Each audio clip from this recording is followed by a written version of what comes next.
ज्येष्ठ नागरिकांना तीर्थदर्शन घडवणाऱ्या मुख्यमंत्री तीर्थदर्शन योजनेला आजपासून सुरुवात झाली।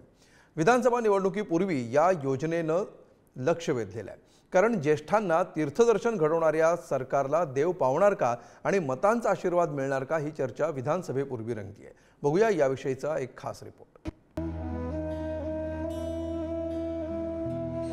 अयोध्येला निघण्यासाठी सज्ज असलेली ही ट्रेन बघा। ट्रेनला फुलांच्या माळा लागल्यात, फुग्यांनी सजावटीत भर घातली आहे। प्रवाशांच्या चेहऱ्यावर राम भेटीची उत्सुकता दिसते। प्रवासाला निघतानाचा आनंद सुद्धा आहे। हे सगळं घडतंय ते मुख्यमंत्री तीर्थदर्शन योजनेच्या अंतर्गत। कोल्हापूर मधून या योजनेतल्या पहिल्या 800 लाभार्थ्यांना घेऊन ही ट्रेन मार्गस्थ झाली, तेव्हा कसं वातावरण होतं ते बघा। मुख्यमंत्री तीर्थदर्शन योजनेचा शुभारंभ आज होतोय। कोल्हापूर ते अयोध्या ही पहिली ट्रेन जी आहे ती कोल्हापूरमधून काही वेळातच आता रवाना होणार आहे आणि त्याच ठिकाणची दृश्य जी आहे ते आपण पाहताय। ट्रेन अगदी फुलांनी सजवण्यात आलेले आहे।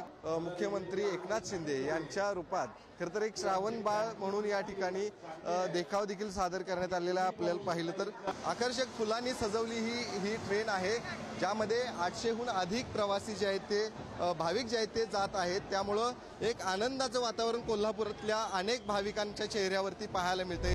तर अयोध्या वारीचा आनंद चेहऱ्यावर घेऊन वयोवृद्ध राम भक्तांनी सुद्धा आपल्या भावना व्यक्त केल्या। आम्हाला आनंद झालाय, आम्हाला सोहळा बघायला मिळाला। देवाच्या कृपेने आम्हाला घडले, आनंद झाला आम्हाला सगळ्यांचं हे बघून अयोध्येला जाणार भरपूर आनंद झालाय आणि आता मला दर्शन मिळणार ह्याचा तरी भरपूरच आनंद झाला। तर या योजनेला हिरवा झेंडा दाखवणारे सरकारमधले नेते ही योजना कशी आनंद देणारी आहे याबद्दल भरभरून बोलतायत। पहिल्यांदा मुख्यमंत्री तीर्थक्षेत्र योजनेचा शुभारंभ हा कोल्हापूर जिल्ह्यातून होतोय। पहिली ट्रेन आज प्रभू श्रीरामाच्या दर्शनासाठी अयोध्येला जाते, याचा मला मनापासूनचा आनंद आहे। मुख्यमंत्री तीर्थदर्शन योजनेतून सरकारने एक प्रकारे ज्येष्ठ नागरिकांकडे आपला मोर्चा वळवलाय। ही योजना नेमकी काय आहे आणि कुणाला यातून लाभ मिळणार हे सुद्धा पाहूयात ग्राफिक्सच्या माध्यमातून। मुख्यमंत्री तीर्थदर्शन योजना काय आहे? 60 वर्षांवरील नागरिकांना योजनेचा लाभ घेता येईल। 2.5 लाखांपर्यंत वार्षिक उत्पन्न असलेले नागरिक या योजनेसाठी पात्र असतील। लाभार्थ्यांचा प्रवास, निवास आणि भोजन खर्च या योजनेतून होईल। लाभार्थ्यांना 30,000पर्यंत अनुदान मिळणार आहे। 75 वर्षांपेक्षा अधिक वय असलेल्या लाभार्थ्यांना जोडीदार आणि परिजनांसोबत प्रवासाची परवानगी आहे। राज्यासह देशभरातल्या 100हून अधिक धार्मिक स्थळांचा यात समावेश आहे। ज्येष्ठ नागरिकांच्या आनंदात भर घालणारी योजना म्हणून याकडे पाहता येईलच, पण या योजनेचे टायमिंग पाहता आगामी विधानसभा निवडणुकीशी याला जोडावंच लागेल आणि तेच विरोधक करताना दिसतायत। दुसरीकडे ठाण्यामध्ये आयोजित केलेल्या एका धार्मिक कार्यक्रमाने सुद्धा लक्ष वेधलं, जिथे शिंदेच्या शिवसेनेचे आमदार प्रताप सरनाईक यांनी भागवत सत्संगाचं आयोजन केलं आणि जगद्गुरु शंकराचार्य यांची सुद्धा उपस्थिती लाभली। मुख्यमंत्री सुद्धा या सोहळ्यात दिसले, हे विशेष।